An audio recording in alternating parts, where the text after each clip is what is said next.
안녕하세요 여러분, 대출 강사 하루한보입니다. 오늘은 많은 분들이 궁금해하시는 주제죠. 바로 1억 모으는 사람들의 특징에 대해서 이야기를 좀 해보려고 합니다.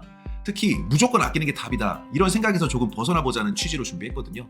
그래서 저는 오늘 무슨 얘기할 거냐면 아끼자 이런 얘기 할 거 아니에요. 수입과 재테크 그리고 새어나가는 돈을 막자에 대해서 이야기를 해드릴 겁니다. 이거 진짜 중요한 얘기니까 잘 들어보시고 앞으로 더 스마트하게 1억을 만드셨으면 좋겠습니다. 대부분 돈을 모으자고 하면 커피 끊어라, 점심 도시락 싸고 다녀라, 택시 타고 걸어라, 진부해, 이런 이야기 엄청 많이 들어보셨을 거예요. 저는 현장에서 1억 아니 그 이상 모으는 사람들을 계속 만나고 다니는 직업이잖아요. 근데 그들을 통해서 색다른 공통점들을 발견하기 시작했습니다. 첫째, 그들은 무조건 수입부터 늘리려고 해요. 근데 이게 되게 중요한 것 같아요.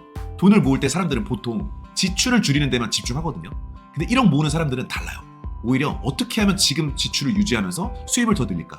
심지어 더 나가면 어떻게 하면 10만 원을 더 쓰고 100만 원을 더 벌까?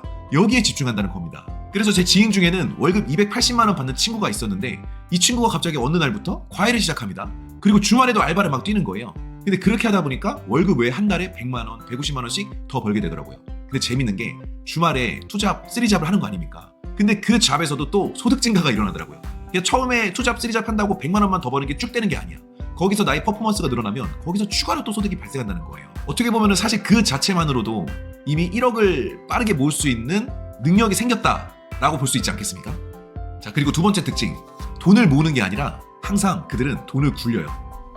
1억 모은 사람들은 단순히 적금만 들지 않아요. 절대. 물론 처음에는 안전하게 적금부터 시작할 수 있지. 근데 어느 정도 돈이 모이잖아요? 그 1억이 아니에요. 어느 정도 돈이 모이면 이제 공부를 해서 주식이나 펀드 아니면 부동산 같은 곳에 투자를 합니다. 예를 들어서 제가 아는 한 분은 3천만 원을 2년 정도 모으고 나서 그 돈을 그대로 두지 않고, 원래 우리는 막 예금 넣으려고 하잖아요. 그러지 않고 바로 소형 아파트 전세 투자에 활용을 하더라고요. 이 전세 레버리지를 활용해서 2천만 원 넣고 집을 구하는 거죠. 흔히 말하는 갭 투자. 1년 반 만에 집값이 막 4천만 원 오르는 거예요. 그렇게 차익을 낸 것 같고 다시 또 주식 투자든 아니면 갭 투자든 하다 보니까 이렇게 매월 200만 원씩 꾸준히 저축하는 사람보다 훨씬 더 빠르게 1억을 모으더라는 겁니다. 그러니까 여러분, 이제 저축에서 벗어나야 돼요. 우리 저축 수익률은 그냥 정해진 수익률이에요. 근데 사실 투자는 내가 어떻게 공부하느냐에 따라서, 그리고 내가 얼마나 좋은 타이밍을 잡느냐에 따라서 그 차익이 단순히 단위 5%, 6%에 지나지 않고 막 50%, 60% 이렇게 될 수도 있는 거 아닙니까? 물론 리스크도 존재하죠. 근데 아시다시피 리스크는 사실 내가 관리하는 능력이 생기면 생길수록 줄어드는 거잖아요. 그러니까 결국에는 공부와 경험이 중요한데 우리 그것들을 하지 않고 어떻게 큰 돈을 벌겠어요.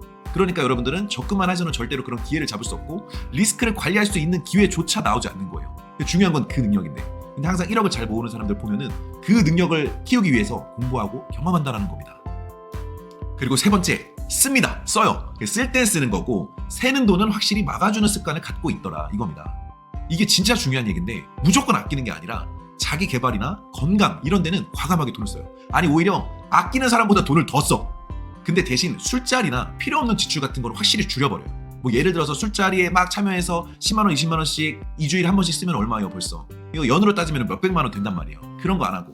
그리고 막 신상품 옷을 바꿔줘야 돼. 나의 착장을 위해서, 남들한테 보여주는 그런 시선을 즐기기 위해서 막 좋은 옷을 계속 사는 겁니다. 근데 물론 좋은 옷 사는 게 나쁜 건 아니지만 자기가 돈을 모으는데 굳이 도움이 안 되는 것에 대해서는 확실하게 지출을 줄여버린다는 거죠. 어떤 한 분은 맨날 운동에만 월 100만 원씩 투자해요. 왜냐면 되게 PT 선생님을 타이트하게 붙이는 겁니다. 근데 그러다 보니까 그분이 강해지는 거예요. 체력적으로 엄청 좋아지고. 그래서 지출이 좀 늘어나긴 합니다. 그 운동 때문에. 근데 나중에 보니까 그 사람이 체력 좋아지죠, 스트레스 없어지죠, 자신감 생기죠 하다 보니까 활동 반경이 엄청 넓어지고 그리고 집중력도 엄청 좋아져.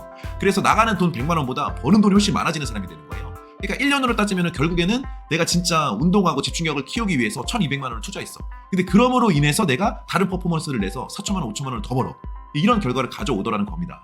여러분, 돈 버는 사람들은, 실제로 1억 빠르게 모으는 사람들은 그렇게 하고 있는 거예요. 자, 제가 그러면 이제 좀 정리를 해볼게요. 1억 모으는 사람들의 특징 3가지죠. 첫째, 지출을 아끼는 데만 집중하지 않고 수입을 늘리는 데 굉장히 집중을 많이 하더라. 그리고 둘째, 돈을 모으기만 하지 않고 꼭 굴리더라. 그리고 셋째, 쓸 때는 쓰되 새는 돈 확실히 받고 진짜 큼지막한 거, 중요한 거에 많이 쓰더라. 여러분께서도 이 3가지만 기억하시면 돈 모으는 속도가 완전히 달라질 거라고 생각을 합니다. 당연히 당장은 무조건 절약하고 많이 통장에 넣으면 그 돈이 조금 더 빠르게 모이는 게 맞죠. 하지만 길게 봤을 때, 아니 길게도 아니야, 조금만 더 지금보다 살짝 멀리 보면은 사실은 단순하게 절약이 답이 아니다라는 것을 여러분들이 오늘 좀 깨달으셨으면 좋겠습니다. 혹시 돈 모으면서 힘든 점, 고민되는 점 이런 거 있으면 한번 댓글로 달아주세요. 저도 진짜 열심히 재테크를 했기 때문에 여러분들께 이런 걸 알려드릴 수 있는 거거든요. 제가 아는 지식선에서 이렇게 해보셔라 저렇게 해보셔라 말씀을 드릴 테니까 댓글을 달아주셨으면 좋겠고, 저는 400명이 넘는 금융 컨설팅 경험을 통했기 때문에 여러분들께 현실적으로 해드릴 수 있는 팁이 굉장히 많아요. 그러니까 구독, 좋아요 잊지 마시고요. 지금까지 대출 강사 하루한보였습니다. 다음에 뵐게요.